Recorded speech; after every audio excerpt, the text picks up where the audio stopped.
देश और दुनिया की तमाम छोटी और बड़ी खबरों के लिए हमारे चैनल को सब्सक्राइब करना न भूलें और बेल का बटन जरूर दबाएं।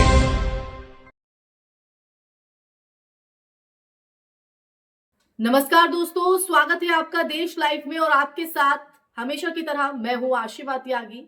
एक बार फिर हाजिर हूं महत्वपूर्ण मुद्दे पर आपसे बातचीत करने के लिए। दोस्तों, एक वीडियो, सिर्फ एक वीडियो, मैं चर्चा में आगे बढ़ूं और आज का मुद्दा आपको बताऊं। सबसे पहले आप वीडियो देखिए। हम ही पीटेंगे, हम ही मारेंगे, हम ही छूटेंगे, हम ही भागेंगे। और आप उठाओ। किसी ने हम पर हाथ उठाया, हम ही पीटेंगे, हम ही छूटेंगे, हम ही भागेंगे। शरीर ही हमारा हथियार है। हमारे पास दो हाथ, दो पांव, दो कोहनी, मुट्ठी, हमारा सर, हमारा हथियार है। किसी व्यक्ति को कहीं पर मारने से भागेगा नहीं। हम उनके दुर्बल अंग पर हमला करेंगे, मुक्का मारेंगे, नाक पर चाटा मारेंगे, कान पर पांव मारेंगे। दोस्तों, ये सिर्फ एक वीडियो, लेकिन ये वीडियो हमारे लोकतंत्र, हमारी शिक्षा व्यवस्था, हमारे सामाजिक ताने बाने पर एक बहुत बड़ा सवाल खड़ा करता है। आपने वीडियो बहुत ध्यान से देखी होगी। क्या दिखा आपको आज इस वीडियो में? आज हम आपको इसी वीडियो की पूरी सच्चाई बताने जा रहे हैं। जो दिखाने जा रहे हैं ना, वो ये साबित करता है कि इस देश को सबसे ज्यादा नुकसान बाहर से नहीं बल्कि अंदर से खुद को कट्टर हिंदू बताकर नफरत फैलाने वालों से हो रहा है। ये वो लोग हैं जो धर्म की आड़ में हिंसा को संस्कार बनाकर बच्चों के दिमाग में भर रहे हैं और फिर दावा करते हैं कि वो राष्ट्र और संस्कृति की रक्षा कर रहे हैं। तो दोस्तों, आज हम यही पूरा सच इस वीडियो के माध्यम से आपको बताएंगे, लेकिन उससे पहले मैं चर्चा में आगे बढ़ूं, आप लोगों से हमेशा की तरह अपील, इंसाफ की आवाज को बुलंद करने के लिए और सच्ची पत्रकारिता के लिए हमारा यानी देश लाइव का सहयोग करें। साथ ही डिस्क्रिप्शन में दिए गए लिंक को ओपन कर ज्वाइन बटन दबाकर आप हमसे यानी देश लाइव से सीधा जुड़ सकते हैं। अब आते हैं घटना के विवरण पर। उत्तर प्रदेश की राजधानी लखनऊ में प्रवीण तोगड़िया, जो खुद को अखिल भारतीय हिंदू परिषद यानी AHP का संस्थापक बताते हैं, CBSE से जुड़े एक सेंट्रल पब्लिक स्कूल में पहुंचते हैं, शिरकत करते हैं। स्कूल यानी वो जगह जहां बच्चों को संविधान, अनुशासन, अहिंसा और वैज्ञानिक सोच की बुनियाद सिखाई जाती है। लेकिन यहां बच्चों को दिलाई गई शपथ कुछ और ही कहानी कहती है, कुछ और ही बयां करती है। तोगड़िया ने छात्रों को आत्मरक्षा के नाम पर शारीरिक हिंसा के लिए उकसाया। मुक्का मारना, थप्पड़ मारना, लात मारना, इन सबको उन्होंने न सिर्फ जायज ठहराया बल्कि झगड़ों में इन्हें इस्तेमाल करने की बात भी खुलेआम कह डाली। अब ऐसे में सवाल यह है कि क्या स्कूल बच्चों को शिक्षा देने की जगह अब हिंसा की ट्रेनिंग ग्राउंड बनते जा रहे हैं? हिंसा की ट्रेनिंग ग्राउंड क्यों? क्योंकि ये शब्दावली, इस तरह से मुक्का मारना, इस तरह से हिंसक बातें करना, ये तो कहीं ना कहीं इस चीज को ही दर्शा रहा है। अब ऐसे में कानूनी और नैतिक सवाल खड़ा होता है।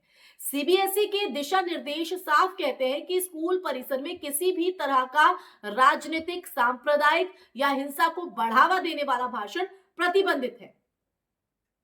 बच्चों के सामने इस तरह की भाषा न सिर्फ नैतिक रूप से गलत है बल्कि किशोर न्याय और शिक्षा से जुड़े कानूनों के भावना के भी खिलाफ है। लेकिन फिर भी इस तरह के शब्दों का इस्तेमाल। लेकिन यहां ना तो कोई FIR है, ना कोई जांच है, ना कोई नोटिस। क्यों? क्या कानून सबके लिए बराबर नहीं? अगर यही बात किसी मुसलमान ने कही होती, अब जरा आप कल्पना कीजिए इस बात को, अगर बिल्कुल यही शब्द एज इट इज किसी मुसलमान मौलवी ने मदरसे के बच्चों के सामने कहे होते? तो आत्मरक्षा के नाम पर मुक्का थप्पड़ सिखाने की बात की अगर होती तो क्या होता?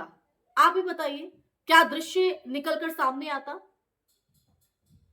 गोदी मीडिया के स्टूडियो जंग का अखाड़ा बन चुके होते, ब्रेकिंग न्यूज चलती, मदरसे में आतंक की ट्रेनिंग, कट्टरपंथ का जहर, देश के दुश्मन न जाने क्या क्या, पुलिस रातों रात गिरफ्तारी करती, यूएपीए जैसे कानूनों की धमकी दी जाती और पूरे समुदाय को कटघरे में खड़ा कर दिया जाता। लेकिन जब यही काम एक हिंदू राष्ट्रवादी नेता करता है तो खबर मीडिया से गायब हो जाती है। ये जो चुप्पी है, ये चुप्पी संयोग नहीं, साजिश है माहौल को खराब करने की। मीडिया की दोहरी नीति भी इसे सीधे तौर पर कहा जा सकता है, क्योंकि मीडिया की दोहरी नीति ये वही मीडिया है जो छोटी सी अफवाह पर भी कहीं ना कहीं अल्पसंख्यकों के खिलाफ प्राइम टाइम चला देता है। लेकिन तोगड़िया के इस बयान पर तो खामोशी है, चुप्पी या फिर आत्मरक्षा का सॉफ्ट कवर। सवाल यह है कि क्या हिंसा का मतलब धर्म देखकर बदल जाता है? अगर बच्चों को हिंसा सिखाना गलत है तो वो हर हाल में गलत है, चाहे वो किसी भी धर्म, जाति या विचारधारा से जुड़ा व्यक्ति क्यों ना करे। समाज पर असर सीधे तौर पर पड़ता है। आज बच्चों के दिमाग में जो बीज बोए जा रहे हैं वही कल समाज की फसल भी बनेंगे। जब स्कूल में ही सिखाया जाएगा कि झगड़े का जवाब मुक्का है तो फिर संविधान, अदालत और कानून की क्या जरूरत रह जाएगी? आप ही बताइए। ये जो सोच है देश को भीड़ तंत्र की तरफ ले जाती है, जहां न्याय नहीं ताकत फैसला करती है, पावर। अब राजनीतिक संरक्षण का सवाल सीधे तौर पर खड़ा होता है, क्योंकि इन्हें कहीं ना कहीं संरक्षण ही तो मिलता है। उसी के शय पर, उसी के दम पर तो इस तरह के बयान करते हैं। तोगड़िया कोई अकेला नाम नहीं है, वो उस पूरी विचारधारा का हिस्सा है जिसे सत्ता का मौन समर्थन मिला हुआ है। और यही वजह है कि ऐसे भाषणों पर कार्रवाई नहीं होती और यही चुप्पी आगे चलकर बड़े दंगों, बड़ी हिंसा और बड़े नुकसान की वजह बनती है। तो दोस्तों, अगर असल में देखा जाए तो आज सवाल ये नहीं है कि तोगड़िया ने क्या कहा, सवाल ये खड़ा है कि देश ने, सिस्टम ने और मीडिया ने उस पर क्या किया, उस पर क्या एक्शन लिया, क्या कदम उठाया, या यूं कहें एक तरह से कि क्या नहीं किया। अगर हम सच में अपने बच्चों, अपने लोकतंत्र, अपने देश को बचाना चाहते हैं ना, तो हमें ये तय करना होगा कि नफरत फैलाने वाला चाहे किसी भी धर्म का क्यों ना हो, उसे जवाबदेह ठहराया जाएगा। वरना याद रखिए कि जब नफरत को संस्कार बना दिया जाता है ना, तो देश सबसे पहले हारता है। तो अब आप तय कीजिए दोस्तों, देश को हराना है या जिताना है, या आपसी भाईचारे से हमें रहना है, या फिर हमें ऐसी ही नफरत की आग में जलना है। क्योंकि ये पहली बार नहीं होगा। देश में इतिहास बार बार दोहराया जाता है, लेकिन इस बार आप अपनी समझ और अपनी जागरूकता, अपने विवेक से काम लेंगे तो शायद हम इसका निशाना या इसका शिकार नहीं बनेंगे। इसी के साथ इस चर्चा में फिलहाल के लिए बस इतना ही दोस्तों। ये चर्चा आपको कैसी लगी, आप मेरी बात से कितना इत्तेफाक रखते हैं, कमेंट सेक्शन में कमेंट करके जरूर बताइएगा। इस वीडियो को ज्यादा से ज्यादा शेयर कीजिएगा, हमारे चैनल देश लाइव को सब्सक्राइब कीजिएगा। फिर हाजिर होंगी ऐसे ही चर्चा लेकर, तब तक के लिए अपना ख्याल रखिए। जय हिंद, जय भारत, नमस्कार।